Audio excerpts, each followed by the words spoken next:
What is language for? What are the reasons behind all the possible uses of language? Here is a list compiled today that I find most comprehensive.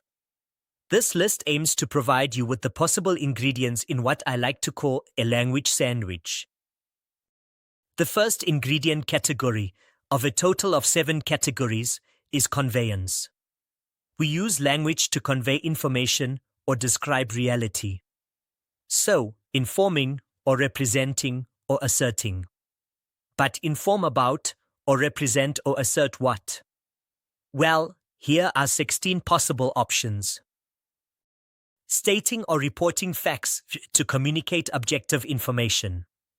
Describing to detail qualities, appearance, or characteristics. Explaining or elucidating to clarify processes, concepts, or reasons. Confirming or affirming to validate information or express agreement. Denying or negating to state that something is not true or did not happen. Hypothesizing or speculating to propose possibilities or theories. Predicting to forecast future events or outcomes. Admitting or confessing to acknowledge a truth, often a fault or secret. Correcting or rectifying to amend misinformation or errors. Clarifying or reiterating to make a previous statement more understandable or to repeat for emphasis. Summarizing or abstracting to condense information into a concise overview. Defining to provide the meaning of a word, concept, or term. Illustrating or giving examples to provide specific instances to support a general point. Analyzing or interpreting to break down a subject into its components and examine their relationships or meaning. Presenting evidence or citing sources to back up claims with supporting data or references. Categorizing or classifying to group items or concepts based on shared characteristics. The second ingredient category is influence.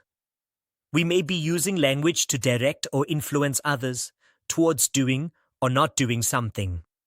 How? Well, here are 15 possible options. Commanding, ordering to issue a direct instruction. Requesting or asking to politely ask for something. Advising or recommending to offer guidance or suggestions. Suggesting or proposing to put forward an idea for consideration. Inviting to ask someone to participate in an event or activity. Prohibiting or forbidding to disallow an action. Permitting or granting permission to allow an action. Warning or alerting to caution about potential danger or negative consequences. Encouraging or motivating to inspire confidence or action. Discouraging to dissuade someone from an action. Persuading or arguing for to convince someone to adopt a belief or course of action. Begging or pleading to make an earnest and urgent request. Instructing or giving directions to provide steps on how to do something or how to get somewhere. Challenging to question assumptions or dare someone to perform an action. Applying for something to formally request consideration for a position, grant, or service. Offering help or services to volunteer assistance. Another way that we may want to use language, and our third ingredient category, is committing. To bind ourselves to a future action. How? Well, here are 7 possible ways to do this. Promising to assure someone that one will do something. Offering to do something to volunteer one's services or resources. Vowing or swearing to make a solemn promise. Pledging to formally commit to something. Threatening to promise negative consequences if an action is or isn't taken. Guaranteeing to provide an assurance that something will happen or be true. Agreeing to perform to accept a proposal or terms that involve future action. The fourth ingredient category is self-expression. In order to communicate an internal state or attitude. I summarize the 17 ways that we may choose to do this. Greeting, to acknowledge someone upon meeting. Thanking or expressing gratitude, to show appreciation. Apologizing, to express regret for a fault or offense. Congratulating, to express pleasure at another's success or good fortune. Complaining or protesting, to express dissatisfaction or opposition. Criticizing, to point out faults or flaws. Praising or complimenting, to express admiration or approval. Expressing joy or happiness, to communicate a state of pleasure or delight. Expressing sadness or disappointment, to communicate feelings of sorrow or regret. Expressing anger or frustration, to communicate irritation or rage. Expressing surprise or shock, to communicate unexpectedness. Expressing relief, to communicate a feeling of comfort after stress or danger. Expressing sympathy or condolence, to convey feelings of pity or sorrow for another's misfortune. Expressing likes or dislikes, to state preferences or aversions. Expressing regret, to wish something had or had not happened. Expressing opinion or belief, to state a personal conviction or viewpoint. Expressing excitement or enthusiasm, to convey eagerness or intense interest.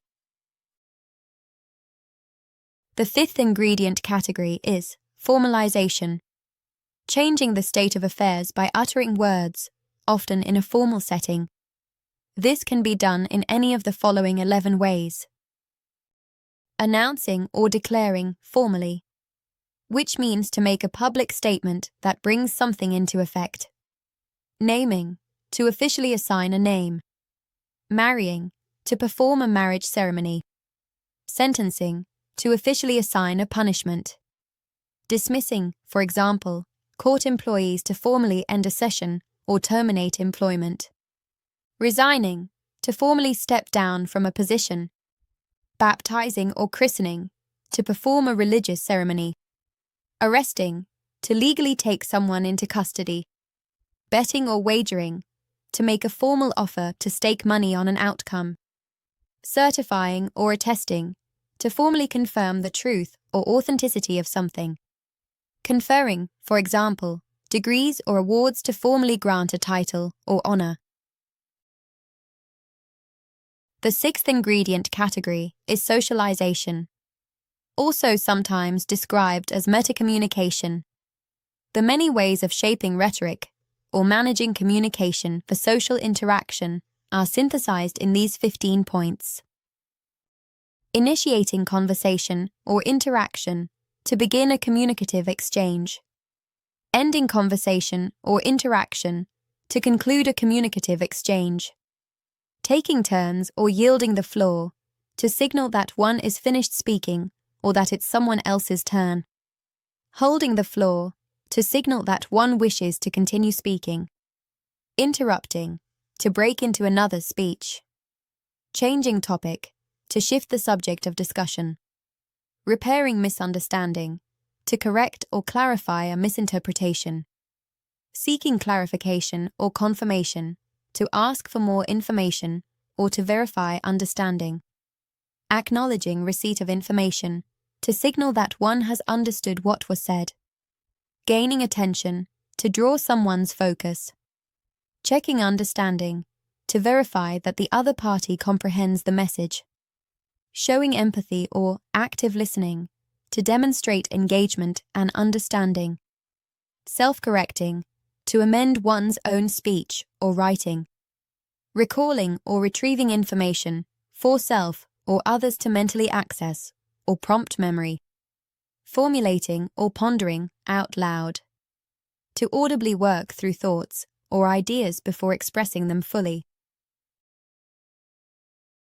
The seventh ingredient category is craftsmanship, using artistry, style, or textuality to shape language with specific effects beyond direct communication.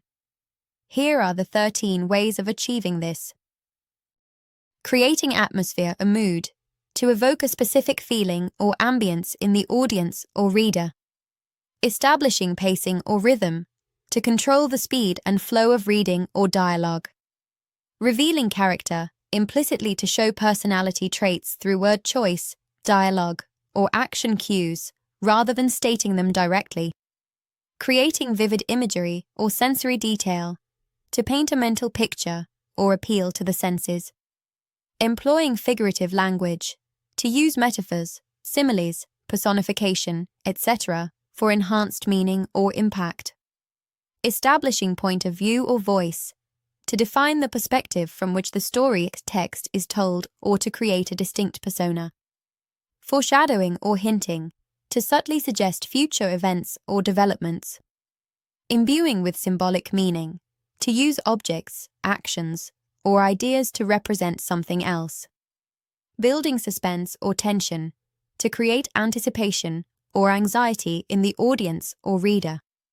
Structuring argumentation to organize points logically to support a thesis or position. Providing stage or screen directions to instruct actors, directors, or technicians in a script.